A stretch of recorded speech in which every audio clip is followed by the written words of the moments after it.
मराठी व्याकरणचे महत्त्वाचे प्रश्न. क्रांती या शब्दाचा अर्थ आहे कोणत्याही क्षेत्रात एकदम होणारा इष्ट बदल, त्याला क्रांती म्हणतात. कानात बुगडी गावात फुगडी या म्हणीचा अर्थ आपल्या जवळच्या थोड्याशा संपत्तीचे प्रदर्शन करणे. पळसाला पाने तीनच या म्हणीचा अर्थ कोठेही गेले तरी मनुष्य स्वभाव सारखाच असतो. कोल्हेकुई करणे, व्यर्थ ओरड करणे. वकिली, दास्य, सौंदर्य, गारवा ही भाववाचक नामे आहेत. क्षुल्लक माणसास अलबत्त्या गलबत्त्या म्हणतात. पुढील महत्त्वाची मराठी व्याकरणची माहिती.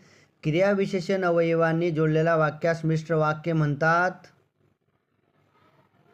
त्रिभुवन शब्द द्विगु समासाचे उदाहरण आहे. मित्रांनो, मराठी व्याकरणचे प्रश्न ऐकण्यासाठी चॅनलला लाईक आणि सबस्क्राईब करा.